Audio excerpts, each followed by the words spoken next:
आप सभी को मेरी तरफ से प्यार भरी नमस्कार। आशा करता हूँ कि आप सभी लोग स्वस्थ होंगे।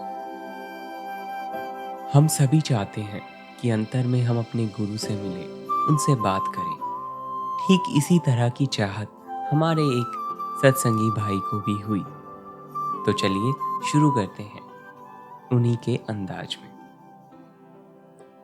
मैं अक्सर सत्संग सुनने के लिए दिल्ली आया जाया करता। कभी कभार रात को भी आश्रम में रुकने का संयोग बन जाता। एक दिन मैं सत्संग में आया और उस दिन घोषणा हुई कि आज महाराज जी दर्शन मेडिटेशन हॉल में शादरा की संगत को दर्शन देंगे। मैंने सोचा कि मेरे भाई तो शादरा में ही रहते हैं, तो मैं भी महाराज जी से मिल लेता हूँ। मैंने पहले कभी इतने नज़दीक से महाराज जी को नहीं देखा था। सारी संगत हॉल में बैठी हुई थी। जब महाराज जी मेरी लाइन में आए तो मैंने खड़े होकर अर्ज की कि महाराज जी, आप कहते हैं कि आप सबके अंतर में बैठे हुए हो और कोई भी अंतर में आपके दर्शन कर सकता है और आपसे बात कर सकता है। मेरी भी बहुत इच्छा है कि अंतर में मैं आपके दर्शन करूं, आपसे बातचीत करूं। क्या मेरी यह इच्छा पूरी हो सकती है? महाराज जी ने बड़े प्यार से मेरे सिर पे अपना हाथ रखा और बोले, हाँ हाँ बेटा, महाराज जी दया करेंगे, तुम दर्शन करोगे और बातचीत भी। जैसे ही महाराज जी ने मेरे सिर पर अपना मुबारक हाथ रखा, उसी समय मुझे बहुत तेज शब्द धुन सुनाई देने लगी। शब्द धुन को सुनकर मुझे बहुत खुशी मिलती और मैं हर समय मदहोश रहने लगा। धुन इतनी तेज होती थी कि अगर मेरे नज़दीक से कोई गाड़ी भी, रेलगाड़ी भी दौड़ जाए तो मुझे उसकी आवाज़ ना सुनाई देती।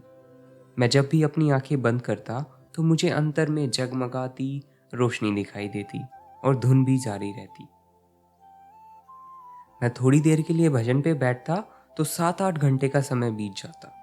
मुझे ऐसा महसूस होता कि अभी अभी तो बैठा था।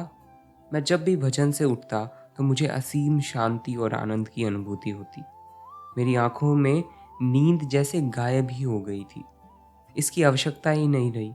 मैं इतना रहमदिल हो गया कि एक पत्ता तोड़ने में भी मुझे दर्द महसूस होता और लगता कि इसमें भी जान है।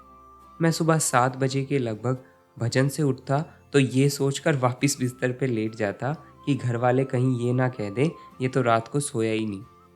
आंखें बंद करके लेटता तो अंतर में फिर महाराज जी आ जाते और मैं उनसे हर रोज जी भर के बातें करता। मेरी यह स्थिति लगभग 1.25 महीने के आसपास लगातार बनी रही।